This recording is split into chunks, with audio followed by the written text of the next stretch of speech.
Get me that signal. We need no panic.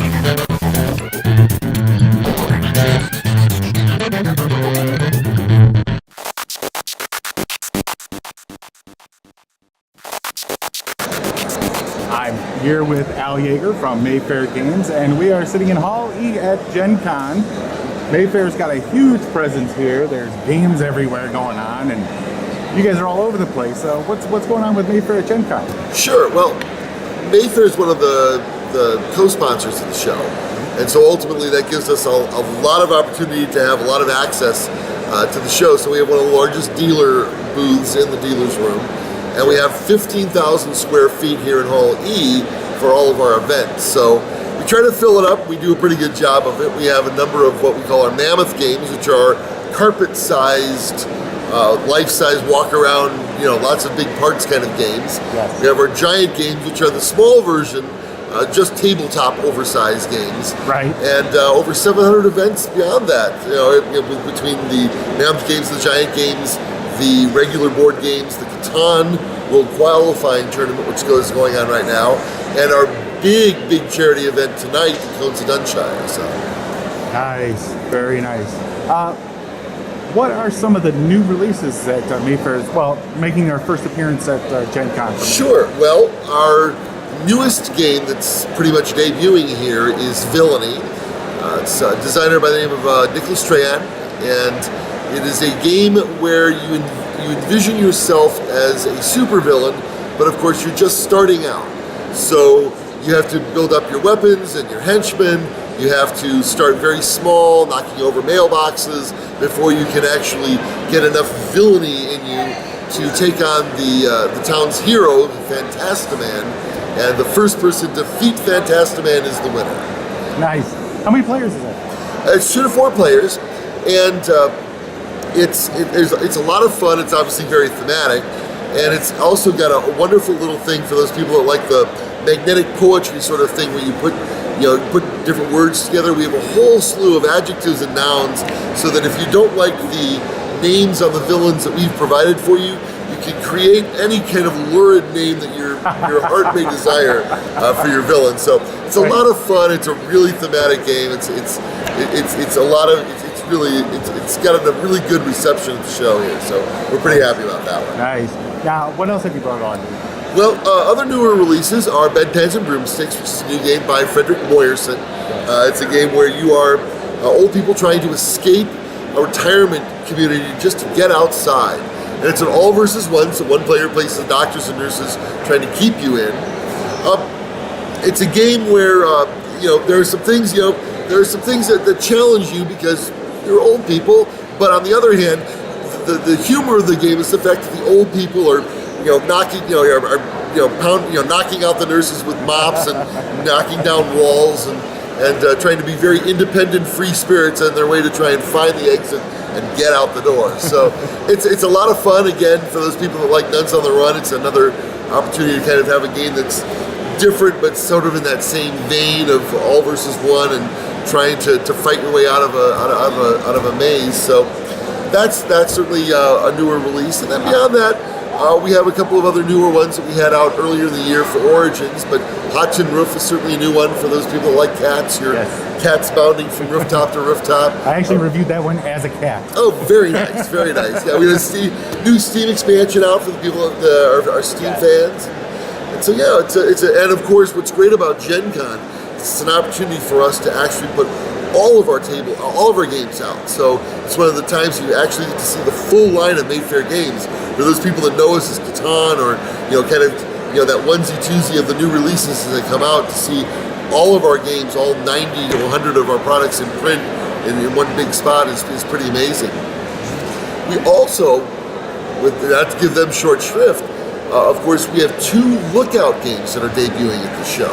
Okay. And that's kind of a big deal. We acquired a controlling interest in Lookout games last year. And of course, Lookout games, Caverna right now is of course a game that's huge. I love Caverna. Wonderful game. But normally Lookout has always been a German company and has always debuted their games at Essen. So for American audiences, you're usually waiting 4 or 5 months before somebody picks up the game and brings it over and all that. we really wanted to be able to kind of show the fact that Lookout is now going to be a presence in the U.S. And so 2 of their games for this year have debuted at this show. So we have a 2-player game called Gold Ahoy, which for people that, for me, when I came into the industry, the classic kind of Cosmos 2-player box games, which I have a very fond memory in my heart for. This game is very reminiscent of that style of game. It's a really nice kind of pipe style game where you're playing tiles to build paths, and you're trying to get your paths to connect to as many treasure chests on the board from your side more than your opponent does from the other side. It's a nice 15-20 minute 2-player game, a lot of fun. Our other game is Johari, which is a gem trading game. So you are trying to, it's a set collection, so you're trying to collect sets of gems, as is everyone else. But of course, and there are a mix of gems, of real gems and counterfeit gems. And so what happens is that when you sell a gem, the inspector suddenly comes to market and looks at everybody's gems, and any counterfeits are thrown away. So the game is a very careful thing of trying to get your sets built, to get them sold, but to protect your gems until you can sell them. And there's a variety of actions you can take, and depending on when you take it during the action, or during the turn, it may cost you more or less to do. But you're always trying to predict, well, if someone else is going to sell their gems, then I need to maybe bribe the inspector this round in case he comes around. But I don't, I also have these other things to do. So it's a really interesting game of trying to build sets and sell your gems to maximize price. So those are the 2 Lookout games we have coming out the show. We also are previewing a couple of other ones in there, and for people that are here, I think we'll maybe leave that as a surprise, but there's another 2-player game and a game called Murano that's going to be coming out in Essen that we're also, for people that are stopped by the Lookout booth, get a chance to see here. So nice. Well, it'll take me a couple of days to get this up, so. It's a lot of stuff to see, yes. What about in the world of Star Trek Catan, which is one of my favorite versions of Catan? You guys got anything going on in there? So right now, it's for the most part what you see is what you get. So we've got, of course, regular Catan and Federation Space for those people that haven't checked that out, and that's been a nice addition to the family. For the moment, that we haven't announced anything yet for that line, and so I think it probably is above my pay grade to say anything more. But for the moment, that's Star Trek. Right now, Federation Space remains the newest product in that line. Now, what do you got down the pipe that you can't talk about later on? The things that I'm absolutely forbidden to talk about. Well, we are also showing a couple of pre-production games here at the show. So we have some things coming up, later in the year, next year at this point for the most part. But so there's some interesting games along those lines. We did make an announcement earlier in the show that we have, a lot of people have asked about our electronic presence and when are we going to have apps for Mayfair Games and some things like that. So we actually have announced now that we have a Steam, for those fans of the Martin Wallace game Steam. Yeah. We're going to have that coming to iOS sometime early to mid next year right now is the plan. So we're working with a great little Polish company who's going to develop that app for us. So there's a lot of things coming down the pike right now, but right now we're so focused on trying to get through the rest of Gen Con. You made it to Saturday so far. So far, so good, right? We make it through the event tonight, we'll be fine. So I have to tell you, I love the fact that when I was walking over here this morning, there's a little Mayfair van with they're playing the Bob and Angus show. They're handing out the little pins, and they had coffee and water. Like, oh, coffee, Starbucks coffee. Yeah. Like, oh, that was so nice. No, it's when we're at these shows, part of what we want to do is we want it to be something above and beyond. It's one thing to say I'm going to play a game at home with my friends, even to go out to a game store or a game club and play a game with them. But we really, when we're at a Gen Con, we want people to really feel like they're getting an above and beyond experience. So, and that goes, so that's, the reason we have the Mammoth games and the Giant games is this is something that, you only get to do at a large show like this. And being able to provide the water and do the little things on the street, or the charity events. All of those things are things that we can do as a very material way to say thank you to the people who play our games. It's not just a matter of here's a game, we're going to put it on a table. And certainly we have a lot of that too, because there's a lot of people that just want to be able to play the game and not have all the extra trappings and just enjoy it with their friends.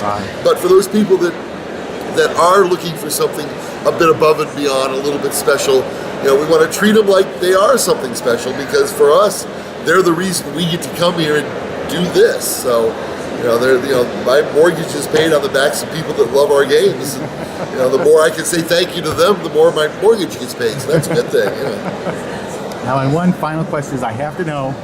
Last year, I was in the Settlers of Catan World Record. Yes. I was there. I participated. Does the record still stand this year? Yes. No one has since defeated our 922, I believe, from last year. That said, one interesting thing we are doing at this show is we're running the Big Game Mini Edition. So what that is we're doing 18-player versions of the same rule set that we used last year at the Big Game for people that a lot of people in the game, about half the people, both of the days we've run it so far, have been people that were in last year's and had so much, such a good time. A lot of people who couldn't get in last year or just heard about it have come in to do this. And we're really trying to kind of testing the waters in the sense of saying, well, obviously we would love somebody to take a stab at beating our record, because we want to stab at beating our record after someone else beats it. But in the meantime, we really want to try to give people the tools to perhaps be able to run their own big games. So we're looking at possibly doing a retail package of the big game, which would be enough for 6 players. It would be 3 of the maps and probably tiles instead of wood, but it would be something that then you could, for every set you buy, you could have another 6 players and extend that out.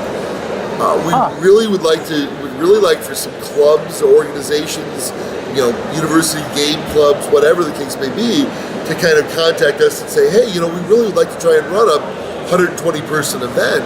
And we're right now working behind the scenes to try and come up with what could we provide as a package that, so you tell us who you are, you send us a logo, you tell us how many players, and, we create some custom maps, we send you the tile sheets with all the pieces on them, and let you run with it. So the big game is something that we don't want to just be a one-time huge event that we did that was amazing. It was so amazing, we really wanted as many people as possible to have that experience. And so we're working right now on how we might be able to, both do it again in a bigger way and provide other people the tools to be able to do it themselves. I gotta admit, it was a lot of fun playing that way, and I was really impressed the way you guys had that all set up.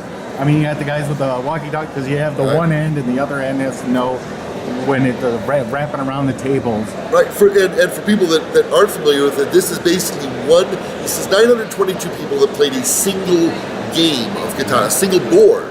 So the board basically wrapped along these tables. We had people with walkie-talkies to create shadow boards so you could see and trade with the people that were kind of next to you, but on the other end of the table or the other end of the room. And so it really, and it's a great format. The way that the format works is that one side of the table takes a turn than the other, so you're taking turns. So your turn is every other turn. You get a lot of resources. It's a lot of room for expansion. You're trading with up to 5 players on a turn. It's a really exciting, different format for people that like Catan. This was a really original way to play. It was, and it was a lot of fun. Well, I think that's about all I got. Al, thanks a lot for taking a few minutes to talk to me here. My pleasure. Thank you very much. Get me that 6. We need no pound.